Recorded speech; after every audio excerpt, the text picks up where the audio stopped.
All right, got it set up.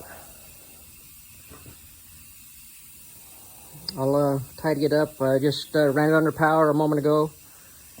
First time under power. I'll need to adjust the wheels a tiny amount to make alignment there. I'll adjust this wheel out a slight amount so that it's in alignment.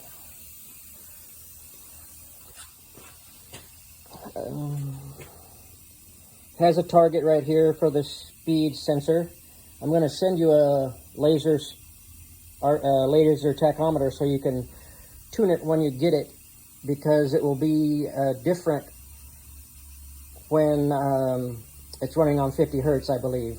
And so I've got a digital tachometer I'll send with it so you can tune it, and I'll send some instructions where and how, which screw to turn in the VFD to tune it. It'll actually be this screw, so you'll make adjustments, and this is your top speed screw right there that adjusts how fast it'll go. And you want 4,900, 5,000 RPM. I don't recommend faster than that. The motor won't do more, it's not rated for more than 5,400. But if you're going faster than about 4,900, 5,000 RPM, you're gonna start to have power issues at the top end.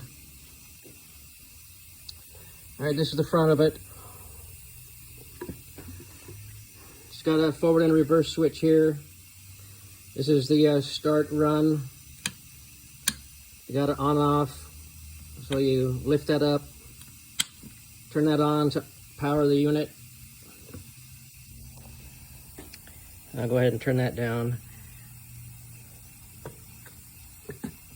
I'm going to close this for a minute. All right, to energize the knob, you go up to the run position and then momentarily up to the start. Now it's energized. And so when you make adjustments here, it will run.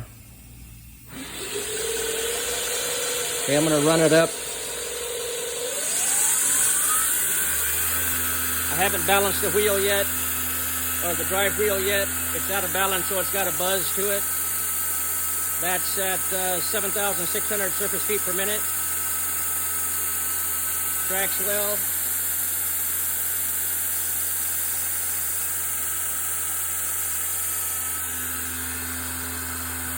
Now when you put this down here, it has an engine brake, a motor brake in it to stop the belt. We'll watch that.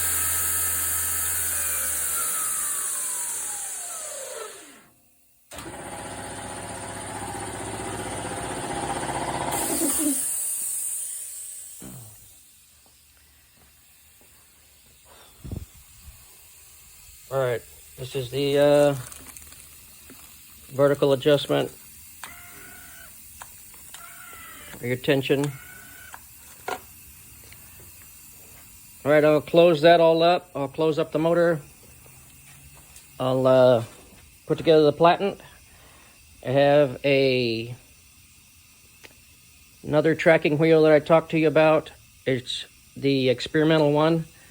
I'll send that. It'll be a whole nother arm. If you want to take that one and install it, then you just remove this belt or this bolt here, and then put the new arm on and reinstall that bolt. And over here, these are just a little ball detent, and then just yank that pin out to change arms. And then, yeah.